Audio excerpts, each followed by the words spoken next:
Hello friends, સ્વાગત છે તમારું ગુજરાતી રેસીપી કિચનની અંદર। આજે હું તમારી સાથે શેર કરીશ ખાવામાં ખૂબ જ સ્વાદિષ્ટ અને હેલ્ધી દૂધીના અપ્પમ બનાવવાની રેસીપી। તો ચલો ખાવામાં ખૂબ જ સ્વાદિષ્ટ દૂધીના અપ્પમ બનાવવાનું શરૂ કરીએ। તો દૂધીના અપ્પમ બનાવવા માટે તમે જોઈ શકો છો મેં અહીંયા 250 ગ્રામ જેટલી દૂધી લીધી છે। તો સૌથી પહેલાં આપણે દૂધીની ઉપરની છાલ કાઢી લઈશું। તો દૂધીની આપણે અહીંયા ઉપરની છાલ કાઢી લીધી છે। તો હવે આપણે દૂધીને છીણી લઈશું। તો દૂધીને તમારે આ રીતની મીડિયમ હોલવાળી છીણી વડે છીણવાની છે।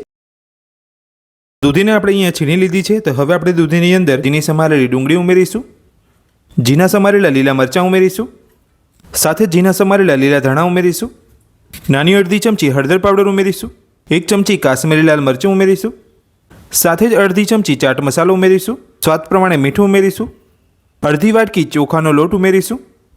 અડધી વાટકી ચોખાનો લોટ ઉમેરી લીધા પછી હવે આપણે તેની સાથે જ અડધી વાટકી બેસન ઉમેરીશું અને બધું સરસ મિક્સ કરી લઈશું। તો દૂધીના છીણની અંદર બધું જ ઉમેરીને મિક્સ કરી લીધા પછી હવે આપણે તેની અંદર અડધી વાટકી જેટલું પાણી ઉમેરીશું। પાણી ઉમેરીને બધું સરસ મિક્સ કરી લઈશું। તો અડધી વાટકી પાણી ઉમેરીને આપણે અહીંયા બધું સરસ મિક્સ કરી લીધું છે અને દૂધીના અપ્પમનું ખીરું બનીને આપણું તૈયાર છે। તો હવે ખીરામાંથી અપ્પમ બનાવવા માટે આપણે એક અપ્પમ પેન લઈ અને તેલથી ગ્રીસ કરી લઈશું। તો અપ્પમ બનાવવા માટે તમારે આ રીતે અપ્પમ પેનને સૌથી પહેલાં તેલથી ગ્રીસ કરી લેવાનું છે। તો અપ્પમ પેનને આપણે અહીંયા તેલથી ગ્રીસ કરી લીધું છે। તો હવે આપણે અપ્પમનું ખીરું પેનની અંદર લઈ લઈશું। તો અપ્પમ પેનની અંદર આપણે અહીંયા ખીરું લઈ લીધું છે। તો હવે આપણે અપ્પમને કૂક કરી લઈશું।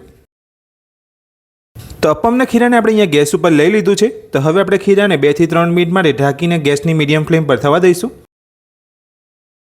તો અપ્પમને ઢાંકી અહીંયા 2 થી 3 મિનિટ જેટલો સમય થઈ ગયો છે। તો હવે આપણે ચેક કરી લઈશું। તો હવે આપણે અપ્પમને પલટાવી અને ચેક કરી લઈશું।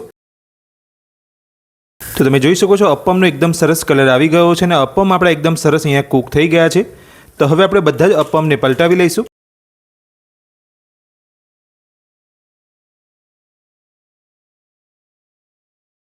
તો બધા જ દૂધીના અપ્પમને આપણે પલટાવી લીધા છે। તો હવે આપણે અપ્પમની ચારે બાજુ તેલ લગાવી લઈશું। તો અપ્પમને બીજી બાજુ પલટાવી લીધા પછી તમારે આ રીતે ચારે બાજુ તેલ લગાવી લેવાનું છે।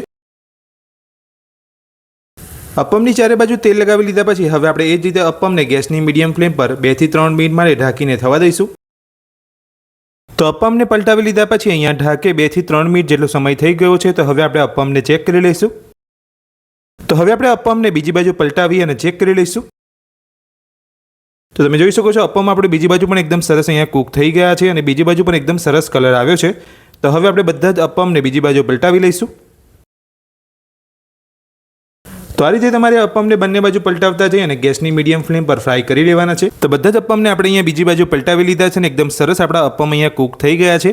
તો હવે આપણે બધા જ અપ્પમને કાઢી લઈશું અને આ જ રીતે બાકીના અપ્પમને બનાવી લઈશું। તો ખાવામાં સોફ્ટ અને સ્વાદિષ્ટ દૂધીના અપ્પમ બનીને તૈયાર છે અને આપણે એક પ્લેટની અંદર દહીં સાથે સર્વ પણ કરી લીધા છે। તો તમે જોઈ શકો છો આપણા દૂધીના અપ્પમ એકદમ અંદરથી સોફ્ટ બન્યા છે। તો આ દૂધીના અપ્પમ બનાવવાની રેસીપી તમને મારી કેવી લાગી મને કોમેન્ટ બોક્સની અંદર કોમેન્ટ કરીને જરૂરથી જણાવજો અને મારી આ રીતે દૂધીના અપ્પમ બનાવવાનું ઘરે એકવાર જરૂરથી ટ્રાય કરજો। આજની રેસીપી પસંદ આવી હોય તો વિડીયોને લાઇક કરજો અને આ જ રીતની નવી રેસીપી મેળવવા માટે ચેનલને સબસ્ક્રાઇબ કરી રાખજો। Thank you.